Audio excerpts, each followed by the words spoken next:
Assalamualaikum warahmatullahi wabarakatuh. Bismillahirrahmanirrahim. Subhanaka la ilma lana illa ma 'allamtana innaka antal alimul hakim. Rabbi zidna ilman warzuqna fahman. Allahumma faqihna fiddin.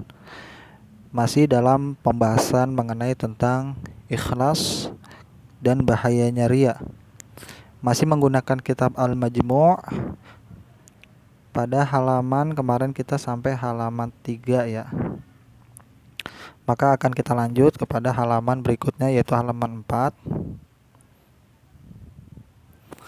Pada baris yang paling atas, Wadailami. Bismillahirrahmanirrahim. Wadailami diriwayatkan oleh Imam Ad-Dailami. Hadis riwayat Ad-Dailami, inna rajula, sesungguhnya apabila seseorang liya'mala amalan sirran, melakukan suatu perbuatan atau ibadah dengan secara sembunyi. Sirran itu tersembunyi. Artinya amalannya itu tidak di hadapan manusia. Fayaktubuhullahu, maka Allah Subhanahu wa taala yaktubuhu, akan mencatat. Bukan Allah ya, tapi ini malaikatnya tentu ya. Artinya Allah memerintahkan malaikatnya untuk mencatat kepada orang yang melakukan amalan yang tersembunyi tersebut.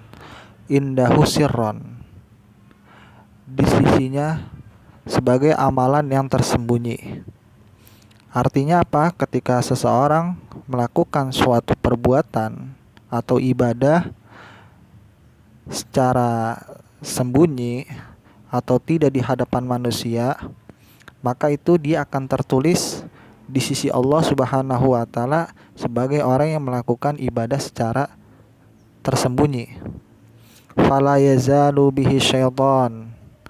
Fala yazalu bihi syaitan, maka tidak henti-hentinya syaitan untuk menggoda orang yang melakukan amalan secara tersembunyi ini, hatta yatakallama bihi, sampai dia membicarakan amalannya dia atau ibadahnya dia yang dia lakukan secara sembunyi itu. Dibicarakan ke orang. Artinya apa? Ketika orang melakukan amalan secara tersembunyi, kemudian dia tertulis sebagai orang yang melakukan suatu amalan yang tersembunyi di sisi Allah Subhanahu wa taala. Kemudian dia itu akan selalu digoda oleh syaitan sampai dia itu mengucapkan atau berbicara, supaya dia ngomong ke manusia. Maka ketika dia membicarakan amalan rahasianya dia, fayamhu minasiri wa yaktubu ala niyati,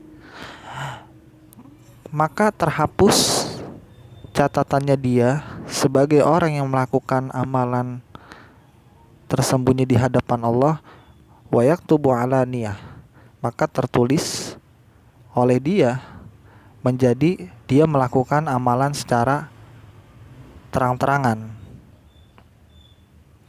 Fa'in ada takallama saniyah, kalau dia mengulangi atau dia membicarakan untuk yang kedua kalinya mengenai tentang amalan dia, muhi minasir wa ala niyati wa kutiba riyaun, maka akan muhi, akan terhapus minasiri, amalannya dia yang secara tersembunyi itu, wa ala niyati, dan amalannya dia yang secara tampak itu di hadapan manusia, wa kutiba riyaun, maka akan tertulis riya. Artinya ketika orang melakukan sholat tahajud, contohnya tahajud, tidak di hadapan manusia, kemudian saat itu dia akan tertulis di sisi Allah sebagai orang yang melakukan sholat tahajud secara tersembunyi. Kemudian setan menggoda dia. Kemudian ketika setan menggoda dia sehingga dia itu membicarakan sholat tahajudnya dia, maka ketika dia membicarakan, maka sholat tahajudnya itu yang tadinya tertulis sholat tahajud yang tersembunyi, jadi tertulis sholat tahajud yang terlihat oleh manusia. Tentu ini pahalanya lebih sedikit dibandingkan pahala orang yang mengerjakan tahajud secara tersembunyi tidak di hadapan manusia. Kemudian dia digoda lagi sama setan sampai dia membicarakan lagi mengenai tentang ibadah tahajudnya dia. Kemudian dia mengulangi ucapannya lagi, diceritain lagi amalannya dia, sholat tahajudnya dia, maka akan terhapus amalannya dia, baik yang tersembunyi maupun yang tidak tersembunyi. Maka waqutiba riyaun, maka dia tertulis sebagai orang yang melakukan perbuatan riya. Oleh sebab itu ketika kita melakukan suatu amalan, jangan dicerita-ceritain. Ya. Udah cukup yang tahu Allah aja. Wat-Tayalisi. Kemudian pada baris yang atas Wat-Tayalisi, Imam Tayalisi meriwayatkan, wa Ahmad, dan Imam Ahmad bin Hambal meriwayatkan, wa Tabrani, dan Imam Tabrani juga meriwayatkan, wan Hakim, dan Imam Hakim juga meriwayatkan, wal Baihaqi, dan Imam Baihaqi meriwayatkan. Apa yang diriwayatkan? Man shalla wa huwa yura'i, barang siapa yang melakukan sholat wa huwa yura'i, kemudian dia di dalam sholatnya melakukan riya, faqad asyraka, maka sungguh dia telah berbuat syirik atau telah menyekutukan Allah. Wa man shoma, dan barang siapa yang melakukan puasa wa huwa yura'i, pada baris yang kedua, dan dia riya di dalam puasanya itu, faqad asyraka, sungguh dia telah menyekutukan Allah. Wa man tasaddaqa, dan barang siapa yang bersedekah wa huwa yura'i, kemudian dia melakukan riya di dalam sedekahnya itu, faqad asyraka, maka sungguh dia telah menyekutukan Allah.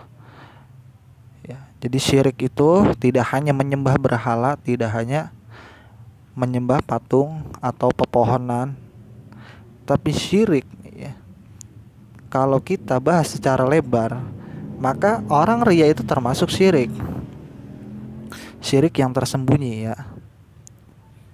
Karena dia melakukan ibadah yang seharusnya diperuntukkan untuk Allah, tapi dia melakukan ibadah tidak diperuntukkan untuk Allah karena unsur yang lain. Dan riya ini adalah masuk dalam kategori syirkun, ya, syirik. Wadailami, kemudian Imam Ad-Dailami pada baris yang atas meriwayatkan di dalam hadis. Jadi yang tadi itu hadis, ini juga hadis. Apa yang diriwayatkan? Rauhul jannati, wangi surga, yujadu min masirati khamsami'ah am wala yajiduhu. Artinya wangi surga yujadu, bisa didapatkan atau bisa dirasakan, dicium baunya, wanginya, min masirati khamsami'atin, dari jarak 500 am, 500 tahun. Artinya wangi surga bisa tercium itu jaraknya sejauh orang melakukan perjalanan selama 500 tahun. Wala yajiduhu, dan tidak mendapati wangi surga, man talabad dunya, orang yang mencari atau motif ibadahnya karena dunia, bi amalil akhirat, dengan amalan-amalan akhirat. Artinya apa? Orang yang melakukan suatu amalan, suatu ibadah seperti sholat, kemudian dia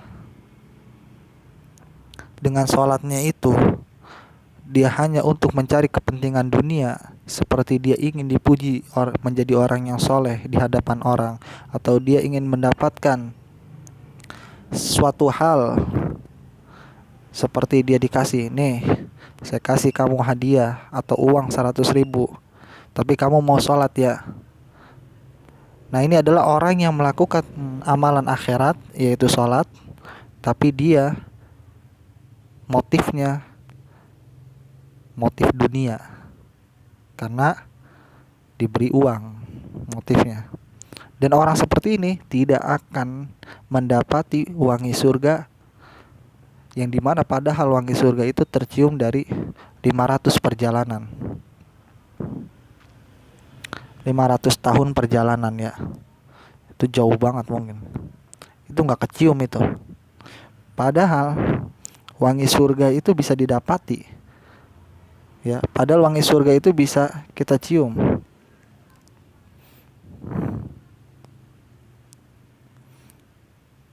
Langsung aja, kemudian pada baris selanjutnya wa Tabrani, dan Imam Tabrani meriwayatkan hadis man tazayyanal qaumi, apabila suatu kaum memperhias diri bil akhirati, dengan amalan-amalan akhirat, wa huwa la yuridu biha, wa huwa, dan orang tersebut yang menghiasi diri dengan amalan-amalan akhirat seperti sholat, sedekah, puasa, wa huwa la yuriduha, tapi dia motifnya, keinginannya dia itu tidak karena Allah, wala yatlubuha, dan dia tidak mencari balasan dari Allah. Artinya dia itu tidak mencari pahala karena Allah, melakukan amalan akhirat tapi dia tidak menginginkan, artinya tidak ikhlas di sini ya, walayat lubuha, dan tidak menuntut atau menginginkan pahala dari Allah Subhanahu wa taala atas ibadahnya, lu'ina fis samawati wal ard, maka dia dilaknat oleh penghuni langit dan bumi. Penghuni bumi tentu hewan-hewan, manusia, kemudian penghuni langit yaitu para malaikat. Artinya orang yang tetap ya, intinya itu orang yang memperhias dirinya dengan amalan akhirat tapi dia tidak menginginkan akhirat, justru yang dia inginkan itu dunia, kepentingan dunia, maka dia dilaknat oleh penduduk langit dan penduduk bumi. Kemudian pada baris selanjutnya wa fi riwayati annahu sallallahu alaihi wasallam, dan di dalam riwayat bahwasanya Rasulullah sallallahu alaihi wasallam qala li Abi Bakar, beliau berkata kepada sahabat Abu Bakar radhiyallahu an, semoga Allah meridhai Abu Bakar Siddiq. Apa yang beliau ucapkan kepada sahabat Abu Bakar? Asyirku fikum akhfa min dabi bin namli.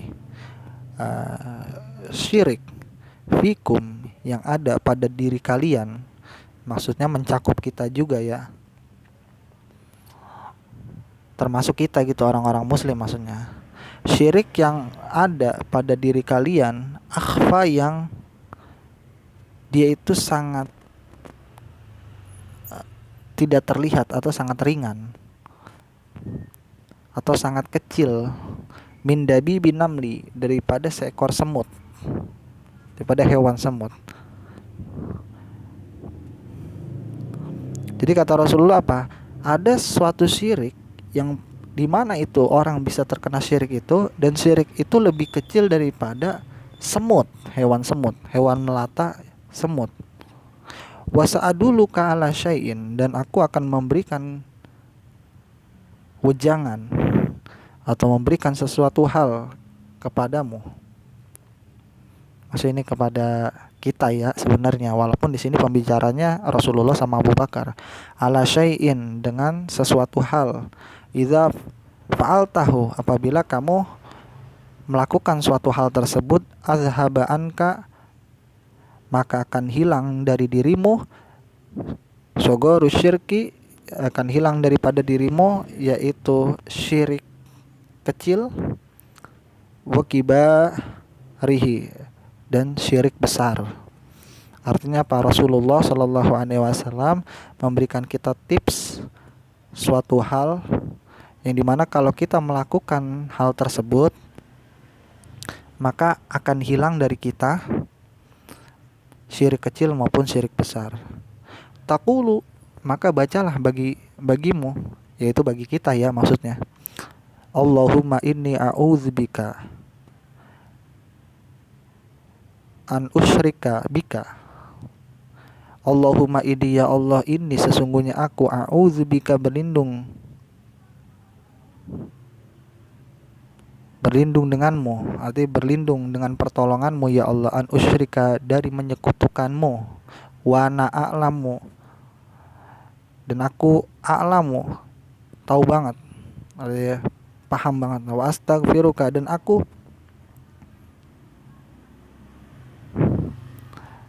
aku memohon kepadamu, lima la a'lamu, dari apa yang tidak aku ketahui.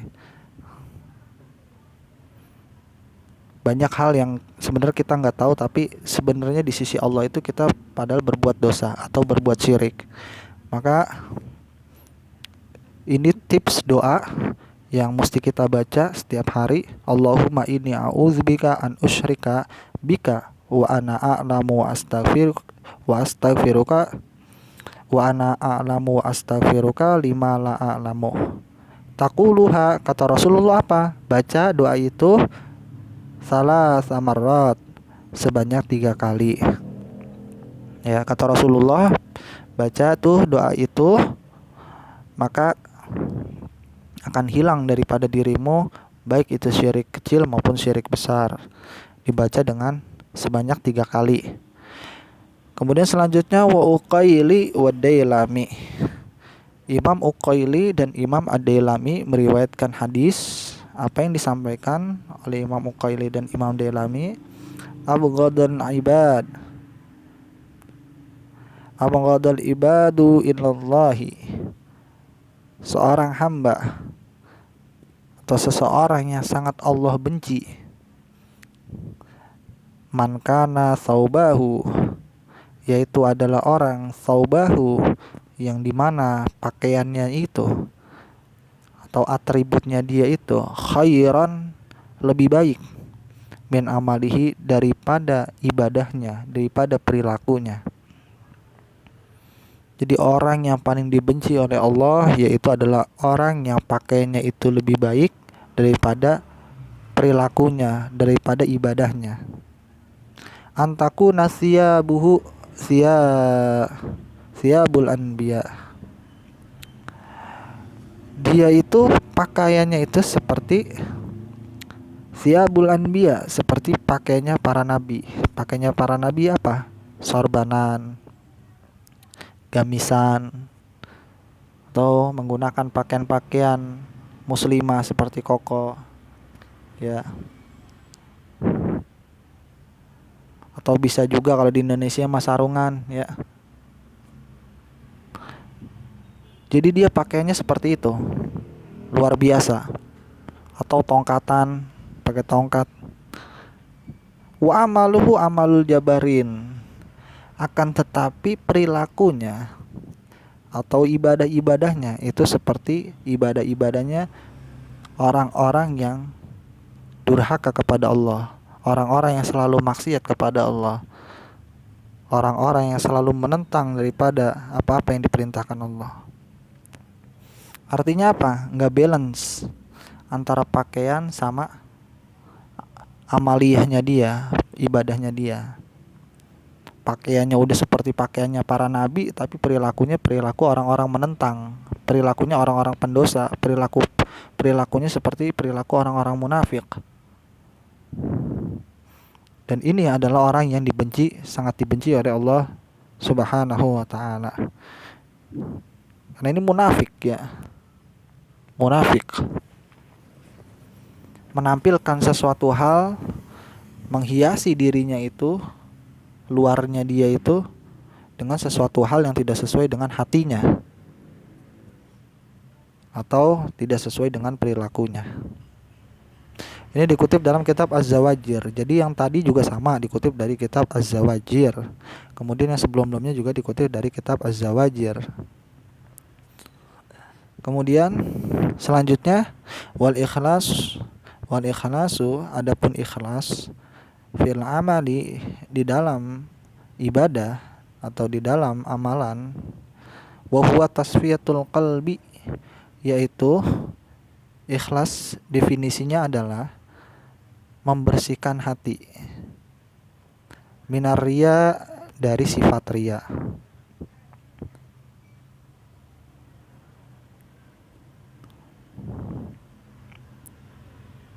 Masih pada baris paling atas, qala Fudail bin Iyad, berkata Fudail bin Iyad, seorang ulama besar, apa yang beliau katakan?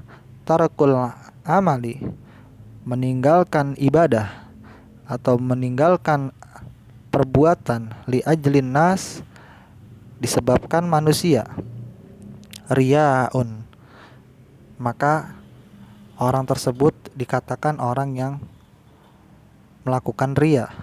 Wal amalu li ajlin nas, dan melakukan ibadah li ajlin nas, karena manusia, syirkun, maka orang ini dikatakan orang yang menyekutukan Allah, melakukan perbuatan syirik. Wal ikhlas, sedangkan orang yang ikhlas ialah ayyu'afikallahu minhuma, orang yang selamat daripada keduanya. Maksudnya keduanya di sini apa? Yaitu orang ikhlas adalah orang yang tidak meninggalkan ibadah karena manusia. Dan orang yang ikhlas juga adalah orang yang melakukan ibadah tidak karena manusia, ya. Jadi tarkul amali ajli nasriya, meninggalkan ibadah karena manusia itu riya. Seperti dia tadinya mau sedekah, terus nggak jadi sedekah karena ada fulan atau ada si A, maka orang ini disebut riya. Atau dia bersedekah karena ada fulan atau ada si A atau si B, yang tadinya dia nggak mau sedekah, karena ada si A si B dia jadi sedekah, maka ini syirik. Sedangkan ikhlas yaitu adalah selamat daripada kedua hal yang tadi. Ikhlas adalah selamat daripada kedua hal yang tadi. Ayyu'afikallahu minhuma, yaitu Allah menyelamatkanmu daripada keduanya. Di sini apa yang disebut Imam Fudail bin Iyad, beliau memberitahu kepada kita bahwasanya kita bisa ikhlas itu karena anugerah daripada Allah Subhanahu wa taala. Kita bisa menghindari daripada dua hal tadi, itu juga sama, itu karena anugerahnya daripada Allah Subhanahu wa taala. Karena ketahuilah bahwasanya ikhlas itu anugerah daripada Allah. Betul, kita ikhtiar untuk menjadi pribadi yang ikhlas di dalam segala macam ibadah yang kita lakukan. Tapi perlu kita ketahui, kita tidak bisa berbuat ikhlas kecuali dengan anugerahnya daripada Allah Subhanahu wa taala. Karena orang bisa ikhlas itu karena Allah memberikan anugerah kepada dia untuk bisa ikhlas. Ini dikutip dalam kitab Muraqatus Sa'udi Tasdiq fi Syarhi Sulamut Taufiq. Di dalam kitab yang berjudul Muraqatus Sa'udi Tasdiq, yaitu kitab ini adalah syarah daripada kitab Sulamut Taufiq. Kemudian selanjutnya wa anil Hasani, dari Hasan. Qala Rasulullah sallallahu alaihi wasallam, Rasulullah sallallahu alaihi wasallam bersabda, yaqulullahu ta'ala, Allah Subhanahu wa taala berkata. Ini hadis qudsi kalau seperti ini redaksinya. Ya, ketika Rasulullah sallallahu alaihi wasallam bersabda, kemudian Allah taala berkata, ini maka menunjukkan bahwasanya hadis ini hadis qudsi. Apa yang dikatakan oleh Allah Subhanahu wa taala? Al-ikhlasu sir min sirri. Ikhlas adalah rahasia adalah sesuatu hal yang tersembunyi. Min sirri, daripada rahasiaku, kata Allah Subhanahu wa taala. Istaudathu, dan Allah memberikan ikhlas tersebut, qalba, kepada hati, man ah ahabbat, ya, min ibadi, dan Allah memberikan rahasianya, yaitu ikhlas maksudnya, kepada hati yang Allah cintai daripada hamba-hambanya. Artinya apa? Ketika Allah mencintai seorang hamba, ketika Allah udah senang kepada seorang hamba, maka Allah akan memberikan sirnya, rahasianya. Apa rahasianya itu? Yaitu salah satu ikhlas. Ya, salah satu kita bisa ikhlas untuk melakukan ibadah di dalam ibadah kita. Karena sirnya Allah, rahasianya Allah itu banyak ya. Salah satunya kita bisa ikhlas, itu berarti kita mendapatkan sir daripada rahasianya Allah. Sir itu rahasia ya. Kalau kita tidak bisa ikhlas, kebalikannya, berarti kita orang yang dibenci oleh Allah Subhanahu wa taala. Sebagaimana redaksi sebelumnya, abghadul ibad ilallah, hamba yang sangat dibenci oleh Allah, yaitu adalah orang yang tidak ikhlas, pakainya lebih baik daripada perilakunya. Sedangkan orang yang dicintai oleh Allah, maka dia akan diberikan pancaran atau diberikan anugerah oleh Allah Subhanahu wa taala, sehingga dia mampu untuk ikhlas di dalam ibadahnya. Ini dikutip dalam kitab Ihya Ulumuddin karya Imam Al-Ghazali. Kemudian sirnya Allah apalagi selain ikhlas? Sirnya Allah itu ya salah satunya apa? Kasyaf, ya. Apa itu kasyaf? Tersingkapnya sesuatu hal, yang dimana itu sesuatu hal tersebut biasanya kasyaf ini diberikan oleh para wali-wali. Jadi tersingkapnya sesuatu hal yang tidak umumnya orang lihat. Contoh, para wali itu misalnya ada ya wali itu, dia kalau ngelihat orang itu kadang wajahnya itu berupa binatang, ya, seperti binatang babi, anjing, atau hewan-hewan yang lain, atau hewan buas, disebabkan dosa-dosa daripada orang-orang yang lakuin itu. Dan wali tersingkap bagi wali bentuk wajahnya mereka itu. Nah, ini namanya kasyaf ya. Atau di dalam hadis Nabi dikatakan, ketika berwudu maka dosa-dosa seseorang itu akan hilang melalui tetesan terakhir daripada yang keluar daripada bawah kuku-kukunya. Ya, jadi dosanya itu akan hilang keluar daripada bawah kuku-kukunya. Artinya tetes-tetesan air wudu itu. Nah, sekarang kalau secara logika, tentu hadis Nabi ini gak nyambung. Tapi gak nyambungnya kenapa? Ya bentuknya seperti apa dosa itu yang jatuh daripada tetes-tetesan orang yang berwudu. Sedangkan Nabi mengatakan orang yang berwudu itu dosanya akan hilang melalui tetes-tetesan itu, bahkan sampai yang terakhir itu melalui bawah-bawah kukunya dia. Tapi kalau bagi para wali yang tersingkap atau yang kasyaf, yang terbuka, yang dibukakan oleh Allah Subhanahu wa taala, itu terlihat dosa-dosa yang keluar daripada daripada seseorang. Sehingga kalau para wali gak mau menggunakan air itu lagi, air bekasan daripada orang tersebut. Kenapa? Karena dia melihat daripada kotor-kotoran dosa-dosa orang yang berwudu itu. Berbeda kalau orang yang tidak disingkap atau tidak kasyaf, tentu dia masih mau. Ya, kalau bukan wali itu tentu dia mau menggunakan air bekasan wudu orang yang berwudu itu. Kalau para wali belum tentu mau. Bisa jadi air tersebut jadi kotor, bisa jadi air tersebut jadi bau busuk, disebabkan dosa-dosa orang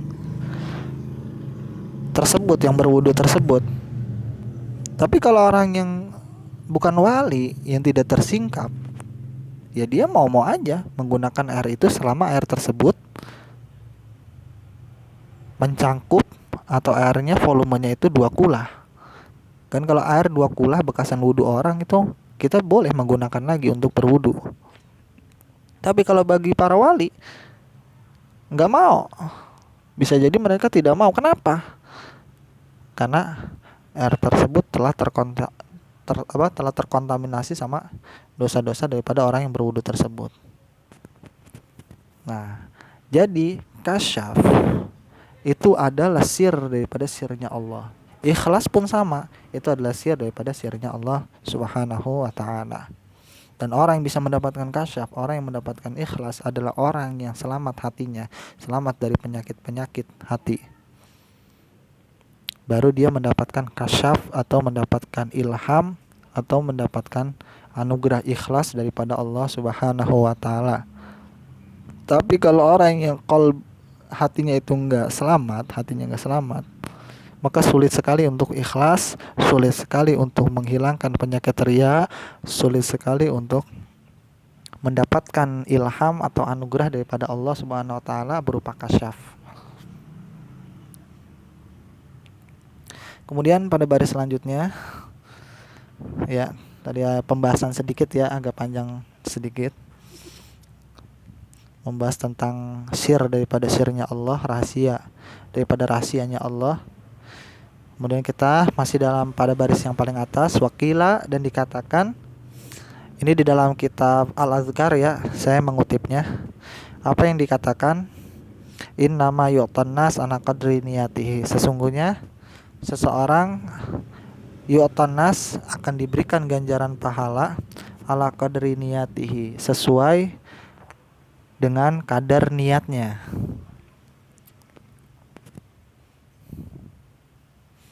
Dalam kitab Al-Azkar karya Imam An-Nawawi. Kemudian selanjutnya qala Imam Al-Baihaqi, berkata Imam Al-Baihaqi rahimahullahu taala, semoga Allah merahmati beliau, niyatul mu'mini khairun min amalihi. Niatnya orang yang beriman atau niatnya seorang yang beriman, khairun itu lebih baik min amalihi daripada perbuatannya. Artinya apa? Kalau niat itu nggak bisa dimasukin riya. Beda kalau amalan perbuatan. Kalau amalan perbuatan bisa dirusak oleh riya, bisa dimasuki oleh riya. Ya kalau niat baik itu nggak bisa dimasuki dengan riya. Niatnya. Cuma amalannya itu loh yang dimasuki oleh penyakit riya. Tentu orang hanya bermodalkan niat untuk melakukan kebaikan sudah mendapatkan pahala. Berbeda ketika orang melakukan suatu perbuatan yang dimana dia tuh niatnya tersusupi oleh penyakit riya, maka tidak mendapatkan daripada ganjarannya. Inilah yang dimaksud daripada niyatul mu'min khairun min amalihi. Niatnya orang yang beriman itu lebih baik daripada perbuatannya. Tentu kalau dipadukan antara perbuatan dan niatnya juga bagus, maka pahalanya lebih besar. Tapi orang yang beriman hanya bermodalkan niat, dia sudah bisa mendapatkan pahala. Tapi orang yang beramal, kalau tidak disertai dengan niat yang benar, maka tidak mendapatkan ganjaran pahala. Kalau Syekh Nawawi Al-Jawi berkata, Syekh Nawawi Al-Jawi, yaitu Imam Nawawi Al-Bantani ya, beliau seorang ulama Banten dan beliau meninggal menjadi ulama besar di Mekah ya. Beliau diwafatkan atau wafat ya di Mekah. Kemudian beliau dimakamkan di Ma'la, area perkuburan di daerah tanah suci Mekah. Dan masih ada beberapa ulama kita yang dikuburin di sana ya, seperti Mbah Maimun Zubair, ya, Ki Haji Maimun Zubair itu dimakamin di Ma'la. Apa yang disampaikan atau dikatakan oleh Syekh Nawawi Al-Bantani pada baris yang paling atas, fa'ala muratibul ikhlasi, maka yang paling tertinggi dari kedudukan ikhlas atau rating ikhlas yang paling tinggi yaitu adalah tasfiyatul amal an mulahadzati, yaitu membersihkan atau mensucikan amalan kita atau ibadah an mulahadzati dari pandangan al-khuluq, yaitu pandangan makhluk atau khalqi ya, mulahadzatil khalqi. Jadi rating atau prestasi yang paling tinggi di dalam ikhlas yaitu adalah membersihkan atau mensterilkan ibadah kita atau amalan kita itu dari perhatian makhluk. Artinya kita melakukan ibadah tidak mencari sensasi, tidak mencari perhatian makhluk. Bi an la yuridu ibadatihi, yang sekiranya dia itu dengan ibadah yang dia lakukan itu illa imtithali amrillah, dia mengerjakan semata-mata karena Allah, bukan karena takut neraka, atau bukan karena dia pengen masuk surga, atau bukan karena dia takut siksa kubur, atau bukan karena si A, si B, si C. Artinya dia benar-benar melakukan ibadah itu benar-benar karena Allah. Maka inilah orang yang ratingnya paling tinggi di dalam ikhlas, kedudukannya yang paling tinggi di dalam ikhlas. Wal qiyami bihaqqil ubudiyyati, dan dia menegakkan atau melaksanakan dengan hak-hak di dalam peribadatan dia. Artinya dia memenuhi daripada hak-hak yang mesti dipenuhi di dalam ibadahnya. Apa hak-hak yang mesti dipenuhi di dalam ibadahnya? Yaitu sesuai dengan ilmu, yaitu ikhlas di dalam ibadahnya. Maka ini memenuhi daripada hak-hak ubudiyah. Duna ikbalin nas, bukan dia melakukan ibadah itu ikbalin nas, untuk mencari sensasi di hadapan manusia, untuk mencari kepentingan di hadapan manusia, alaihi bil mahabbati, seperti dia mencari motif yang dia ngelakuin ibadah supaya dia dicintai. Dia ngelakuin ini, ibadah ini supaya dia dicintai oleh orang, dicintai oleh manusia. Bukan itu. Wasana, atau dia biar dapat pujian orang. Motifnya bukan itu. Wal mali, atau dia dengan ibadahnya dia itu supaya dia mendapatkan harta, supaya mendapatkan kekayaan. Wa nahwi dzalika, dan daripada selain yang demikian itu, motif-motif yang lainnya, motif-motif keduniaan. Ya. Jadi ini adalah orang yang ratingnya paling tinggi, yaitu adalah orang yang membersihkan ibadahnya dia dari perhatian makhluk, yaitu dari perhatian manusia. Yang dia itu melakukan ibadahnya itu ya udah emang karena Allah, kemudian dia menegakkan atau melaksanakan ibadahnya dia itu dengan hak-hak ubudiyah peribadahan, seperti hak-hak dalam peribadatan itu, yaitu dia melakukannya karena Allah, dan dia melakukan ibadahnya dengan ilmu, dan dia tidak mencari motif atau tidak mencari kepentingan kepada manusia, seperti supaya dicintai atau dipuji atau mendapatkan harta untuk memperkaya diri. Wa nahwi dzalika, daripada. Jadi ini rating yang pertama. Kemudian wal martabatus saniyati, kemudian wal martabusaniyatu, kemudian rating yang kedua. Ya kalau bahasanya tadi mah piala pertama. Nah yang ini piala yang kedua nih. dalam ikhlas. Apa itu? Ayya'malallah, dia melakukan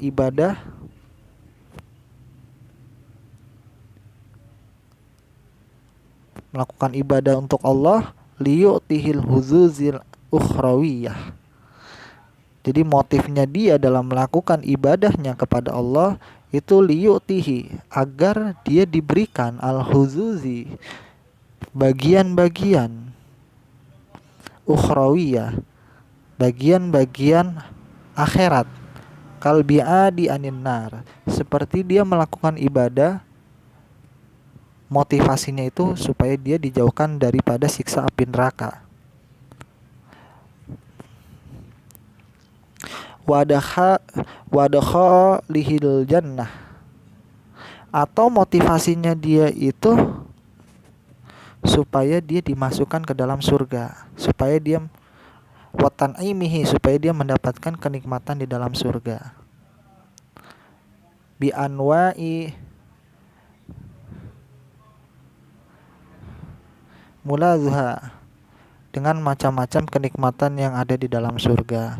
Nah, orang yang ratingnya kedua atau mendapatkan piala nomor 2 di dalam ikhlas, yaitu adalah orang yang melakukan ibadah atau amalan dia itu supaya mendapatkan bagian daripada akhirat, seperti dia itu pengen dijauhin dari api neraka, pengen dijauhin dari siksa kubur, makanya dia ngelakuin ibadah itu.